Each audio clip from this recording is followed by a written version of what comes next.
You're about to learn about the importance of training and supporting your tax staff, as well as how you can go about doing this so that you can help your team become top quality and effective.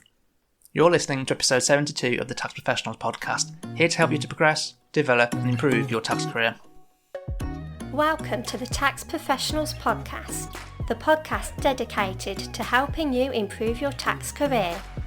Here's your host, Jack Bonehill. It's sometime around 2016 and I'm in the office with a person we've recently hired. They're an 18-year-old apprentice doing business admin, I believe, but they're getting involved in some tax work too. I walk to the filing room and grab a few of the Toller's yellow tax books and take them to their desk. There are two things I know that I like. Firstly, I've taken an interest in legislation, which I'll find out in the future I'm a minority here. Secondly, I like sharing what I learn to help others improve. So I've had this great idea to teach the new apprentice a bit about tax legislation. Spend about 10 minutes or so talking to them and showing them the yellow tax books. I pretty much talk at them the entire time, and I don't think they even ask me a single simple question, or a question at all for that matter. So I'll call it a day fairly quickly. Looking back, what was I thinking? They were 18, not even studying tax at the time, and I thought it would be a good idea to teach them about tax legislation. They're probably holding in the yawns as I was speaking to them. I had all the right intentions, and I wanted to teach them something to help them get better, but I definitely didn't have a good approach here. It's something they would have thought was irrelevant, given that tax work was only a small part of their job. They probably had no desire at that point to learn about in-depth tax points, never mind legislation. They had no incentive, they had no desire, they had no interest, so it was not a good use of time. But obviously I didn't realise that back then.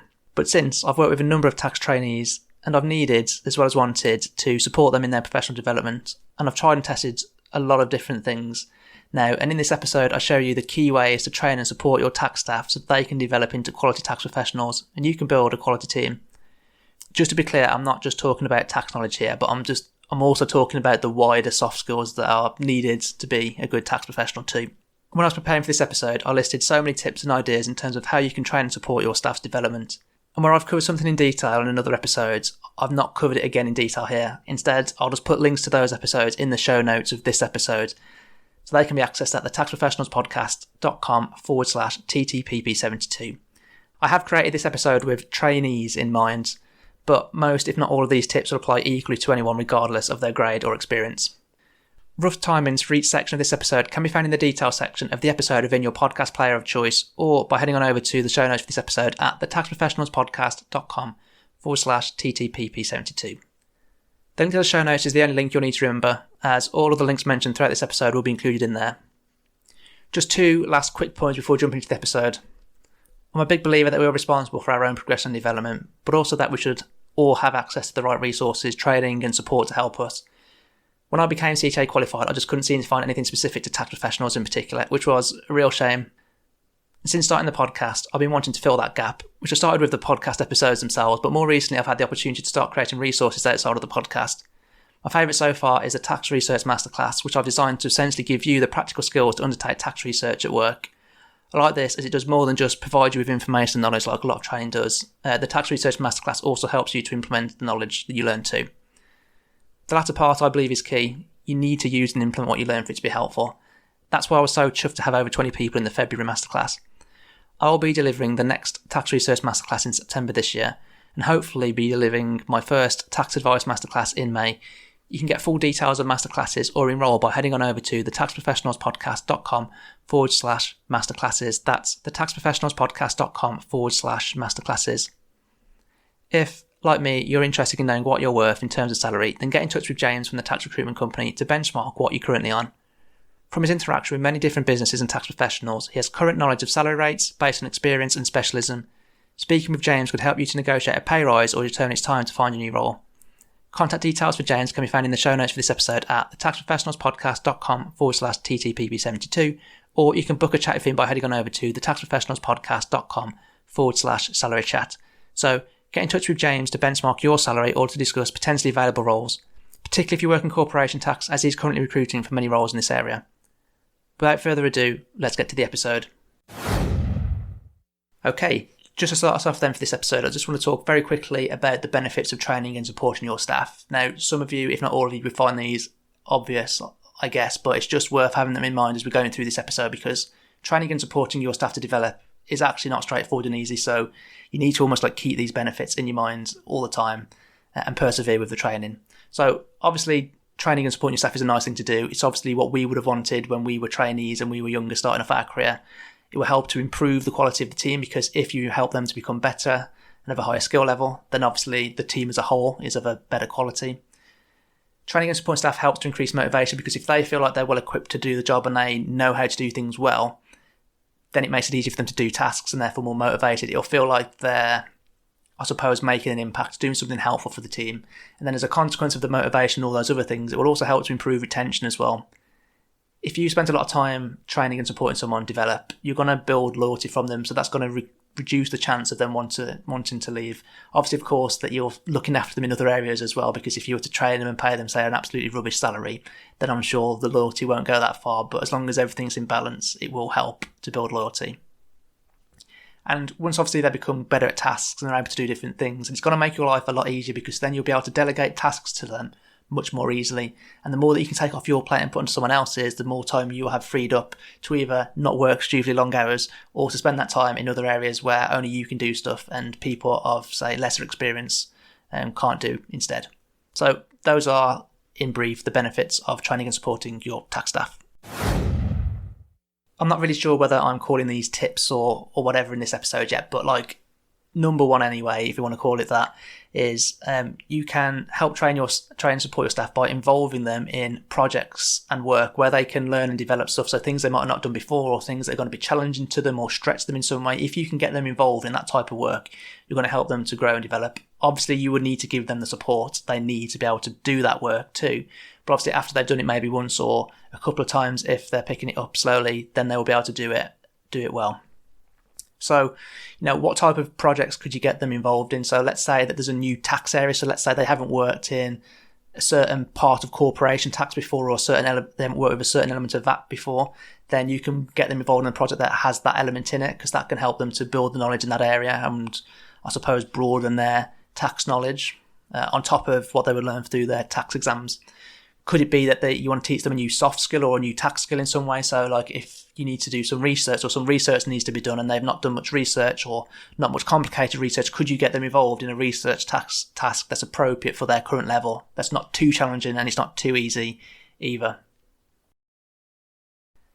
So just some quick examples. So you could delegate tax research to someone that's inexperienced. If you literally just need to find, say, a manual reference that you know exists, but you don't want to find it yourself, you could ask a trainee or someone to go find that reference. Let's say, off the top of my head here, that there's something to do with car benefits that says where there's a pool car, if it's a pool car, as long as it meets criteria, that it's not a taxable benefit. Well, you could go and ask the trainee to find the manual number, say in the employment income manual, where it will list out all those conditions. You could ask them to do that, for example, and that's where you would start off for someone doing tax research anyway. Start them off on simple things to help them get more confidence. Then once they get better, you can give them more abstract and difficult research tasks that need to be done.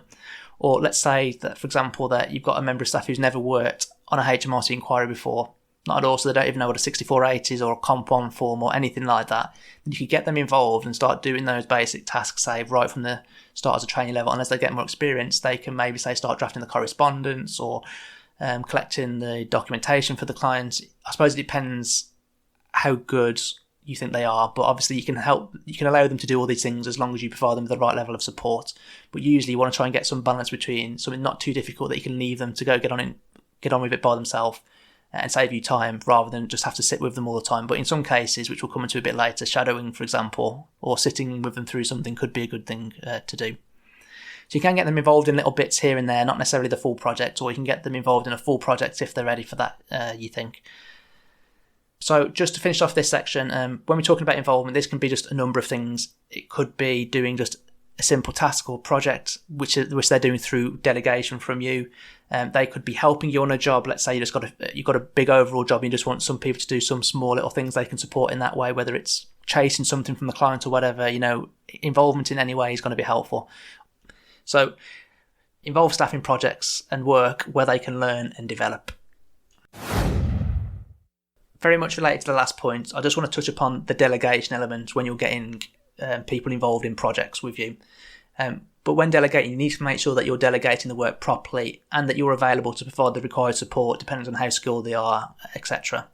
So when you are using delegation to train, you must accept that it is going to be time consuming. You're probably not overall on that project going to save time if there's a lot of learning involved. So you do need to spend the time upfront giving them what they need and delegating the task properly. So if they need to understand a certain tax rule, say, to do the work, then you might need to spend time with them to talk them through that tax rule, or you could point them in the right direction to go and read about it, and then you could reconvene later. But you do need to spend that time up front, because if you don't spend the time, what you're going to get back is not going to be particularly helpful, and probably you would have wished you would have spent that time, which is hard sometimes because I know how busy we are. We don't necessarily want to spend a lot of time up front doing that delegation. So I'm not going to go into detail here about how to delegate, as I've already done other episodes on delegation before in the past. So I will link those in the episode. I believe there's two. One which I did right at the start of the podcast with a guy called Mike Clayton, I think he was, and one I've done myself too. So I will link both of those in the show notes. Even though I'm not going to go into the detail here, I will just say when you are delegating something new or stretching to someone, you need to give them lots of context, help, guidance and support in the areas where they are going to find it difficult. And personally, I do not like spoon feeding people, because I think if you spoon feed them, they will get used to that spoon feeding and always want it. So I want to essentially train someone to be able to catch the fish themselves rather than me give them a fish every day, whatever that saying is. Give them the tools to figure things out and find it out themselves so that they can do that going forward and don't need a lot of time from me every single time on certain things. After a task has been done, particularly where you're looking to train and support someone through the delegation of a task, you need to make sure that you provide feedback to them. And the feedback needs to be honest and not judgmental though. You need to be honest on the areas where they need improvement or they haven't done well. And you can say it very matter of fact without any judgment or emotion attached to it. I do know though that people hate receiving and providing feedback, because I've done 2 podcast episodes, one on each one of those, and they've both been very unpopular. So I do know that it's something that people don't like. But on the flip side, it is very powerful and it is a great way to help someone to grow and develop. Especially on tasks that you've delegated to them, because they've already had a go at something then, so you can then point out things they could have done differently, and that's much better than just, say, trying to teach someone something that they've never even tried to have a go at. So there is episodes on that, and I'll make sure I find out both of those 2 and put them in the show notes. I'm pretty sure there's one on providing feedback, and there's also one on receiving feedback, but obviously in the context of this, you're going to be interested in the one on providing feedback, which is episode 46. So it was in probably the last month or so, I was working on a project where we needed to review a lot of contracts. And so I passed the task over to a trainee that's been with us for about 6 months to have a go at reviewing the contracts first. After they reviewed the contracts, I knew that they found it difficult. And so what I thought would be a good idea is to just, from my side at least, start from scratch, go through the contract, but as I'm doing that, go through it with them at the same time. So we both had the contract open on our screen. We would go through section 1 of the contract, would read the clauses, make our notes, etc. And then we would stop and discuss the comments that both of us made. And I would point out things where he commented on something that wasn't an issue, and likewise I pointed things out that they didn't pick up on. Obviously, of course, before we went to this contract, I explained what the objective was of us reviewing the content, what we're trying to achieve, etc. So they had an idea of what they were trying to do in this case. So we did that anyway, and I know at the end of it, we only went through probably 2 or 3 sections of the contract, but by the end of that, I could just tell straight away how much he got from it, because by the time we got to that 3rd section, he was approaching it completely different. He was picking up everything correctly, etc. You could just see that he understood now the amount of detail and depth he needs to go in when reviewing a contract for this type of work that we're doing. And so that's the first time I've really ever done shadowing in any form. I think I would class that as shadowing, although it's got a bit of a twist on it. But I'm going to do it a lot more now, because I know how useful I found it in that case. It's particularly good, I suppose, where a trainee's fairly quiet, and it's not going to really take you much more extra time to go through it and let them sit with you and go through it. But they can take a lot away from that, as long as, of course, they're being interested in the area. Just a reminder to benchmark your salary, find out what you're worth, or to discuss available tax roles, get in contact with James at the Tax Recruitment Company.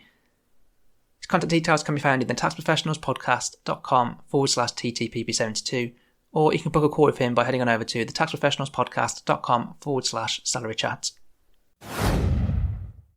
The next way that you can help your staff to try and develop, I think this is the obvious one, because you can obviously use courses, webinars, and similar. I'm mentioning this even though I think, well, obviously everyone knows about this as a method, right? But I think a lot of people believe this is like the only way to train people, or it's the only method they really use anyway. It should definitely be something that's in your kit bag, but it should be used with purpose, I suppose, to supplement training and development, not as the only tool. But one of the reasons I think courses are probably not the best in all cases, and they can be a waste of time, is if it's passive and they're not really being asked any questions, or they don't need to do anything, they're just sitting there and listening, that is not a good way alone to learn. They can also be quite generic if they're not really specific to something tax related, and I know in terms of at least soft skills, there's not really anything out there apart from a few things I've seen and stuff I'm creating that is specific and bespoke to tax professionals. Also, these courses can be really long and they cover like way too many topics, and so by the end of it, like they might have learned a bit about a lot of topics, but they haven't really got a lot better in any area because of the course. And obviously just going to a course like this isn't what will make the difference. They need to implement it and do stuff afterwards. And I do make sure that my courses aren't like this anyway, because I know how unuseful they can be. And if you are using courses anyway, I would use them on something like specific or an area that you know they need to work on. Let's say that R&D is really important in your area, then you might want to send them on an R&D course because you know they're going to use it a lot and it's going to be vitally important. But if knowing how to calculate car benefit isn't going to be important because they work in VAT, then you probably shouldn't bother sending them on it, right? And I know some of this stuff is self-explanatory and obvious, but it's just something to think about. When you are sending people on course anyway, you do want them to learn. You want them really to want to learn and develop, because if you just send them on course and they're not really that bothered, then they probably won't take an awful lot away from it. And so maybe a way to approach it instead could be that you want people to come to you with courses that they want to do rather than you just whack them on something. Or if you're thinking there's something useful, you could send it to them and ask them if they think it's going to be useful or helpful to them, rather than just putting them straight on a course. In COVID, in our team, we had a lot of work relating to something in the recruitment sector that I'm just going to call outsourcing projects. And at the time, we were so busy and inundated with this work that we really needed to, I suppose, increase the amount of people that could do work on this and do it well, because anything that someone else could do could save us time. And so there was 2 trainees that I was working with at the time, and I used to spend loads and loads of time giving feedback on written work they'd done or anything that they'd done, spending time talking to them, training, giving advice, etc. But it didn't seem to be making as much of a difference as what I hoped it would at the time. Now, part of it was definitely my fault because I was giving too much feedback, which I see now, because I was literally giving feedback on everything, even if it was small, tiny, etc. Whereas in hindsight, I should have focused on just a few key points to give feedback on. And I started doing that later on, actually literally just picking out the most important point, and that seemed to make a difference. But back onto this anyway, there was just this one day when I had a chat with one of the trainees, and they basically, a few things have happened in their personal life, and it had just changed their mindset on work. And I kid you not, from that day forward, their approach at work was just completely different. So you can lead a horse to water, I suppose, but you can't make them drink. They need to want to learn. So you are going to get frustrating times sometimes when you're putting in a lot of time, a lot of effort, and it doesn't seem to be getting anywhere. And that just might be because they don't want to yet. Now, you could do something to help maybe change their mindset or encourage them to want to learn, maybe tell them the benefits or what they can do if they learn these things. But it's not all down to you. You can help, but you can't solve it entirely. So just do bear that in mind. And I've had another similar situation as well, actually, where there's just been a complete change in mindset of a trainee, and yeah, they're completely different people afterwards, and really seem to be doing a lot more in their work. In my first tax job, I was probably 3 months in, maybe not even that far. But my manager at the time had kept a bunch of queries that they had been asked by clients in the past, and they handed them over to me to have an attempt at answering them. They were basically testing whether I could come to the technically correct answer here. Before they gave me these queries anyway, which all actually related to expenses, they asked me to read through booklet 480, which is to do with expenses. So I did read through that full booklet first, and then had a go at these questions. And then when they sent the queries over to me, I did do them referencing back the guidance here that I had looked at previously. And I came to the answers in all of the cases, and I sent them over to my manager at the time, and they came back to me, and in all cases I fortunately got them right, even though I was unsure on some of them actually at the time, which was down to me not having, I suppose, appropriate research skills at the time.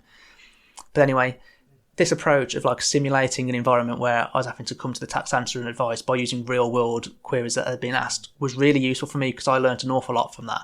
So if you can simulate like an environment, then that could be something that's really good for you, to help a trainee to get better at something. So I'm going to call this like training through simulation in a way. If you can simulate an environment that's like real life and test them and train them, then that could be useful to do. Obviously, you do need time to do this, right? Because the trainee needs time to be able to do it. You need time to be able to support and check it, etc. But it was exceptionally valuable for me at the time. I do remember that. Okay, so this is on a slightly different line, I suppose, but when it comes to helping your trainees to develop and progress, you need to remove the barriers that allow them to do that. So, for example, if time is their barrier, are they not getting enough time when they're working on certain projects to do a good job and to do the learning that they need to do? I know I've had that with my trainees, for example, in the past, because we were so busy that we didn't really have the opportunity to take the work off them so that they could learn. So they were always feeling like they needed to rush and do stuff. So like time could be a barrier, for example. Is it the fact that you haven't got like the available resources, whether it's courses, whether it's the right learning material, whatever it is, have you got that available? And if not, could you make it available, or could you make it obvious that if they need something being made available, that you can do that for them if they come to you and talk to you about it? And like we've talked about with delegation earlier, like for example, if you're delegating something, are you available to support them on that? Because if not, that could be a barrier to them. And if there's someone that doesn't come to you and ask questions when they're working on something, could you, for example, set up mini chats with them or touch base with them a few times throughout the project to remove that barrier of them? So if they come to you and go, well, or oh, I wasn't sure on this or wasn't sure on that, you could go, well, you had the opportunity to come to me, I came to you a few times. If you see what I mean, like you can remove the barriers then, so then you can really get to the root bottom of things. If there is an issue that's stopping them from progressing or whatever, you can help get to the root of it if you remove the barriers.